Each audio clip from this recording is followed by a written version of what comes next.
Now, graphic exhibits. There are people who do only graphic exhibits, and they do wonderful jobs, and I'm not going to try to supplant what they do. Couple of points, though.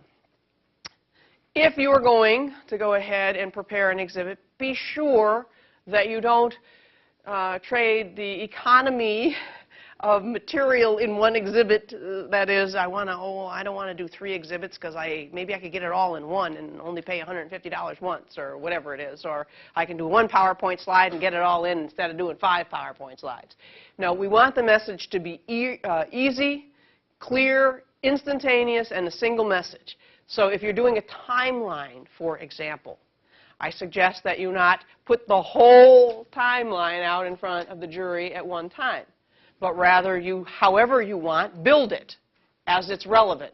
Whether it's, additional slides keep coming up or those plastic sheets come over to add to the timeline, because you can distract your audience and actually lose the edge you were gaining by giving them information in a different channel.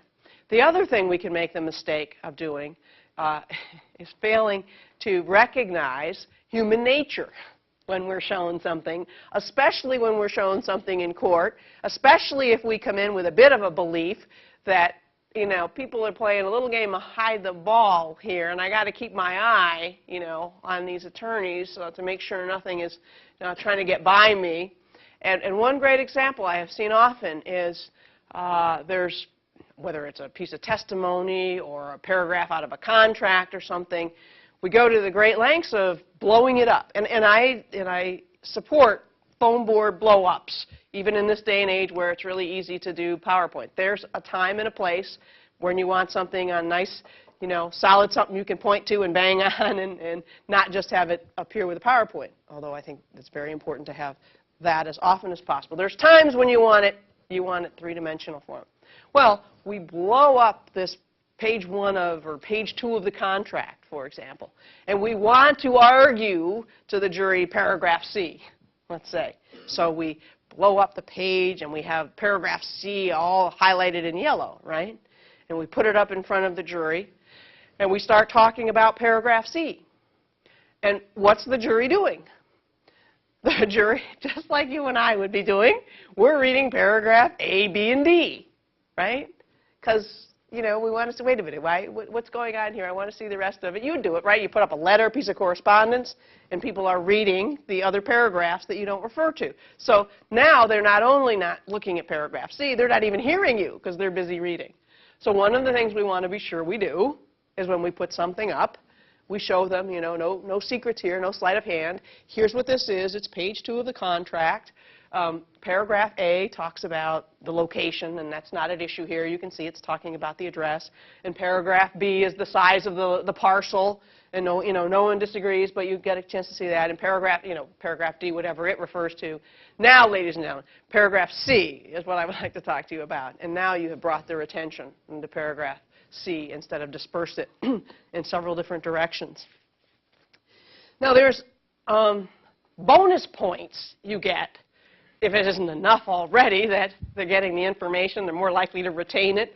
Those are good points for you to be scoring with the use of graphic exhibits. But here's something else. The Wharton study, the Wharton Center for Applied Research performed a study on the use of visuals. And here's what they found.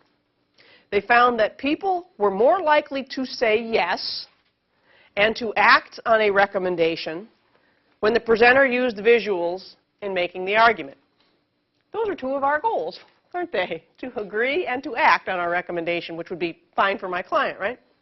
Participants also rated those who used the visuals as more professional, more persuasive, more credible, more interesting, and better prepared. Those are just 3 points you get for going to the trouble of making up the exhibits. And why? Because jurors perceive that you are indeed trying to help them learn, that you are trying to get them the information. They see the efforts you are going to on their behalf, rather than coming in and just, speaking to hear yourself speak, which in many cases jurors tell us afterwards. They didn't think the attorney was talking to them. It seemed like the attorney was talking to the back wall or something. Anyway, so you get those benefits by using the graphic exhibits. And something else. the probability of each group reaching a consensus, which is what we want the jury to do, a consensus in our favor, was 80% when visuals were used versus 58% without visuals. What that means is, I think, that in the group that didn't have the visuals and the agreement was less was because people didn't hear the same information, didn't recall the information, so there was a lot of disagreement. No, I thought I heard him say this. No, I think the point was that.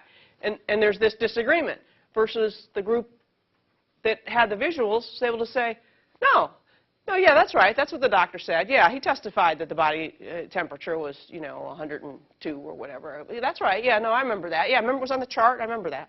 So we get a lot of bonus points in our efforts to help jurors learn.